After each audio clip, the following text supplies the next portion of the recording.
7:22 p.m. Saturday, March 2nd, 2024. Been inside for about 15 minutes now, having just completed sealing up everything I needed to do on the driver's side ball joints. I actually managed to complete that job. I got the knuckle completely off my truck. I've never done that before. After that, I got the ball joints out fairly easily with the clamp. It was really cool. Getting them in, fairly easy. The only real issue was like trying to keep stuff together while you're holding the little separate cut pieces and everything, and it keeps wanting to fall. I don't know how well you can see that. I have beat the crap out of my hands with hammers. Nothing's broken, but I think I got some bone bruise and maybe a tendon bruise. Definitely broken blood vessels. Some of this stuff is from cats, but some of the stuff is from vehicle stuff too. So my hands hurt. Tomorrow I've got to do the passenger side yet. Basically what happened today was I woke up about 8:30 or 9 o'clock. I got moving about 11:15, 11:30 to where I was outside respraying all the penetrating oil on everything that was going to need done, and noticing things I hadn't sprayed and spraying them too, and fiddling around and trying to find the right socket for the spindle nut. I got the little plates off and couldn't find the right size, so I was like, okay, definitely going to need a ride. So I had a guy that I work with that I had given gas money yesterday for some running and gave him extra gas money for today for some running. Told him I'd get a hold of him afternoon. He says, right on, do it. So, oh, this is funny. I put my phone on Do Not Disturb. It's still disturbing me.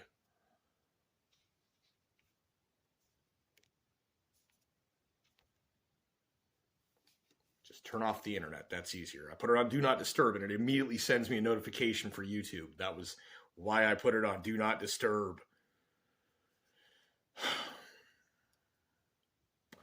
Anyways, dude was supposed to be available afternoon. I called him about 11:55 and said, hey, whenever you're available, let me know. I definitely need to run into town as soon as possible to get the 36 millimeter socket so I can get the axle nuts off. I cannot begin this job until I get the axle nut loosened, because I have to do that with the truck on the wheel resting on the ground, because everything free rolls when it's lifted.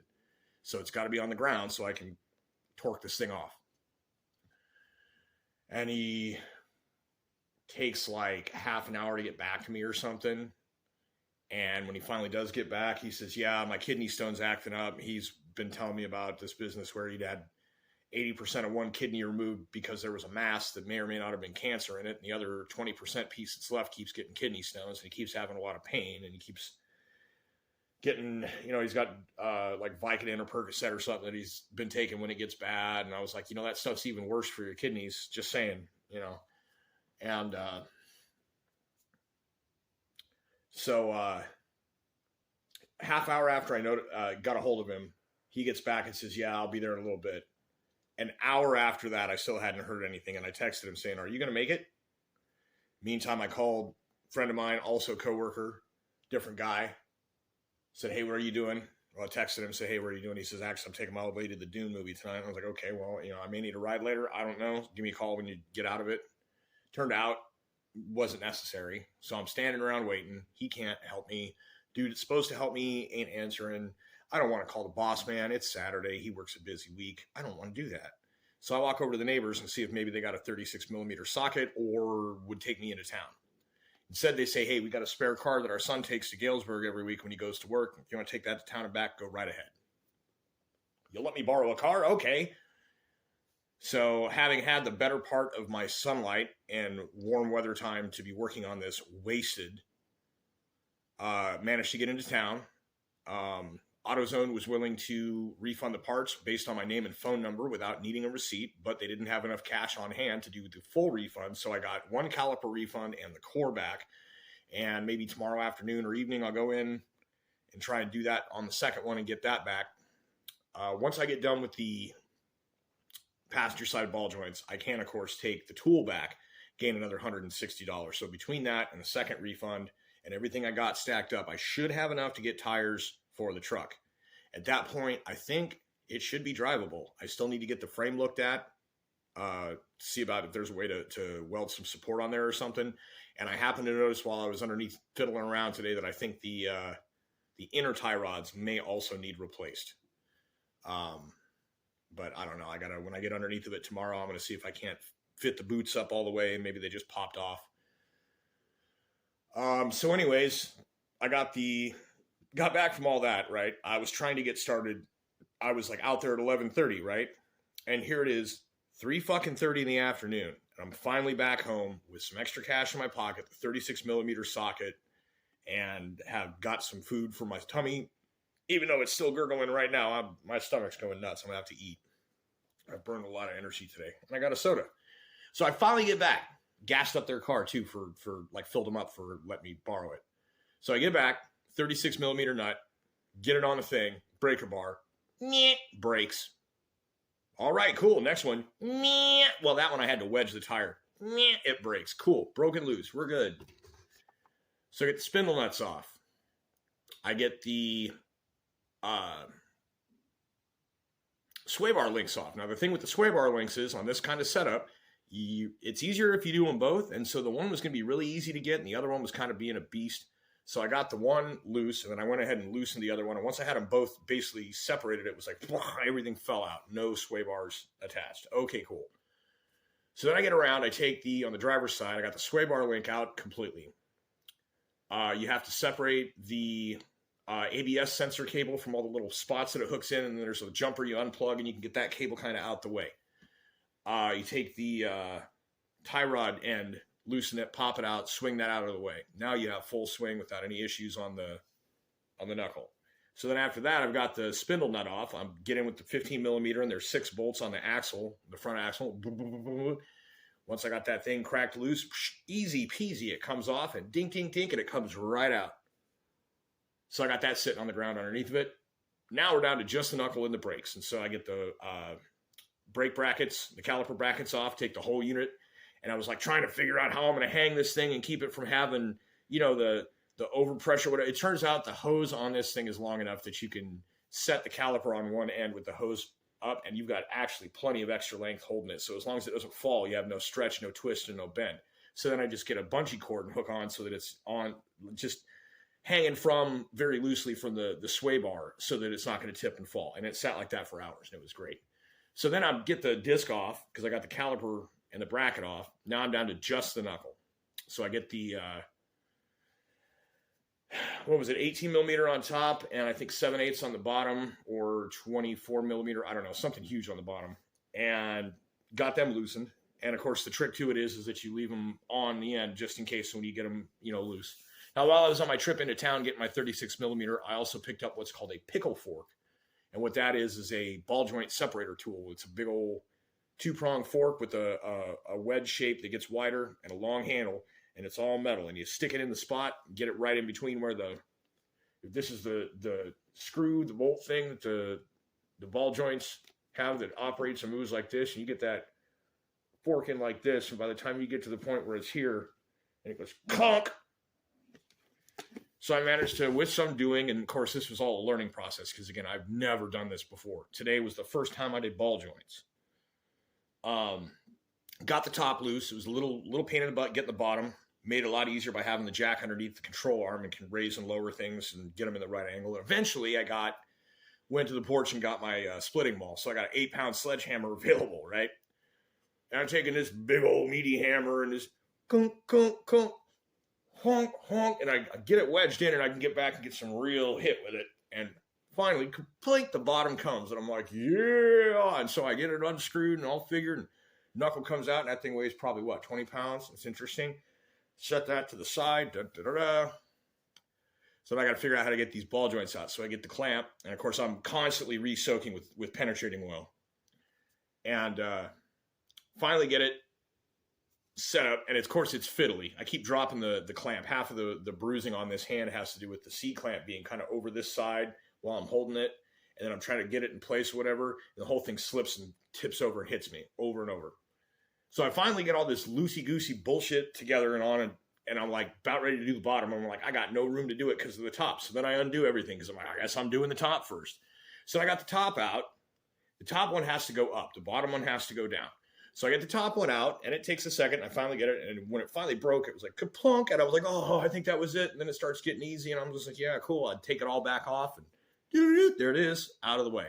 Now there's a nice opening in the upper control arm that it turns out is just the right height to stick the impact driver down through to try and turn the screw, right? Except that the impact driver does not have enough power to turn the screw, pushing the ball joint out. So it ends up being my ratchet and a breaker extension bar. Now, here's the funny part.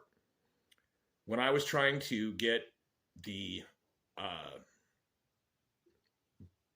brake caliper bracket loose on the passenger side last week, trying to do the brakes and get everything, bled out and fixed, I couldn't get this thing to loosen. And I ended up taking my half-inch drive, heavy-duty Thorson Allied drop forged. It was my dad's. He got it from the railroad, and it was a ratchet. It's a huge honking thing. And the handle was slightly bent. And when I tried to loosen this thing, it bent the handle further. And I was like, what the crap, man? So I get on working on the other side, and as I'm turning the ratchet with the pipe on it, 3-foot extension of pipe,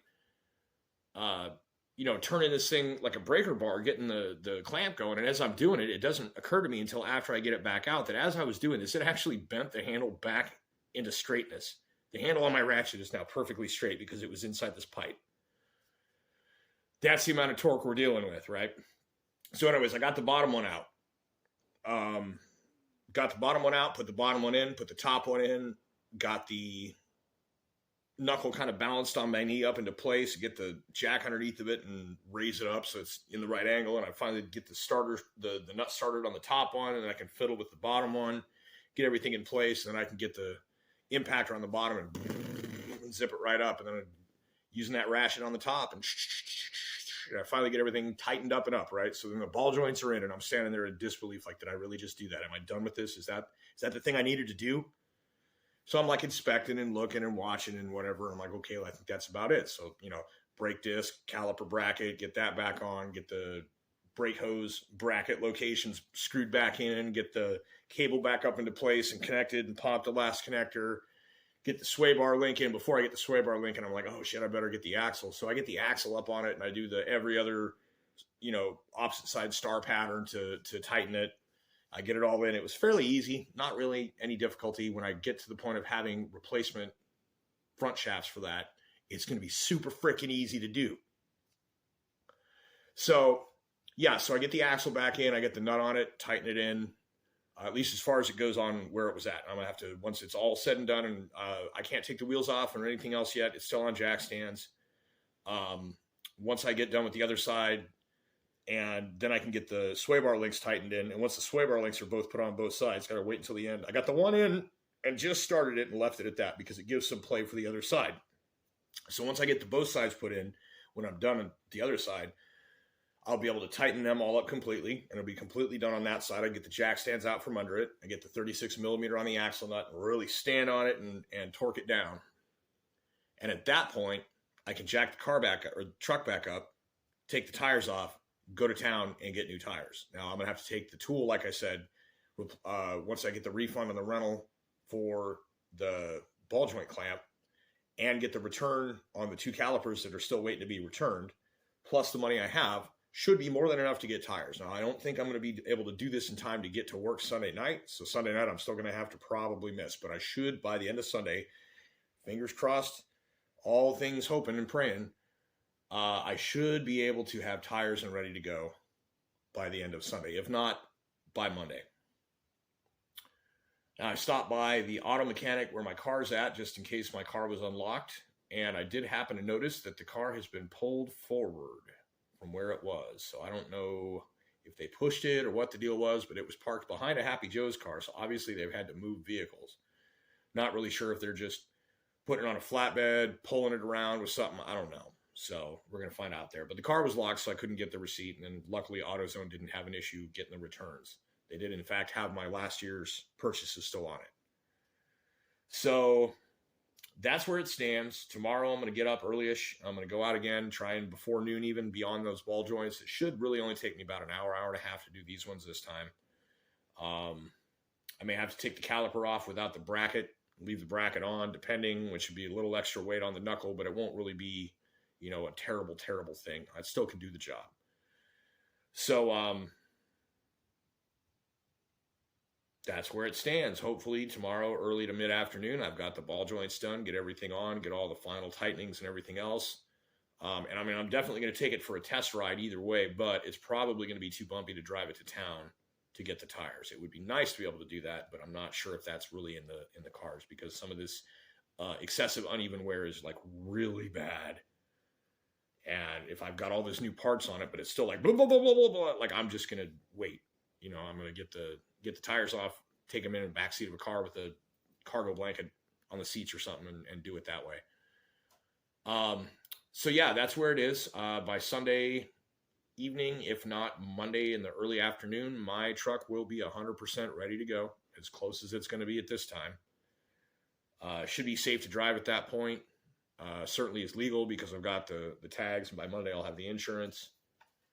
And then supposedly, unless something happens sooner or something goes wrong and it takes longer, this next Friday I'll get my car back. In the meantime, I will then have my truck. So I am very excited because, like I said, I have never done ball joints before. I fiddled with the tie rod ends on my car, but I don't know that I ever actually replaced those, because I had them replaced before I found out how easy they were to do. And ball joints on the car are different because it's only got the one joint and it's on the lower control arm, and it's a single integral piece. So when the ball joint goes, you have to replace the control arm as well, which is a pain. So anyways, yeah, tomorrow I'm going to take the knowledge I've gained today, having slept on it and learned and assimilated, and I should be able to go out and just hopefully bang out some ball joints and get that done. And yeah, then it'll be good to go. So still learning, still gaining, definitely leveling up off of this one, definitely leveling up. And as, like I said in the previous video, I have the most sincere desire, nothing else that I want, except for everything that I've repaired on this truck to go wrong on that piece of shit's vehicles. The guy that screwed me over, right? These things I'm fixing, his must break. So that's what I got. No more rambling. Everybody have a good Saturday night. And like I said, today, this whole weekend's going to be a lot of fun. I wasn't 100% enjoying my time, but I'm certainly glad to be done with the first half, knowing that I can definitely do this as well. So that's what I got.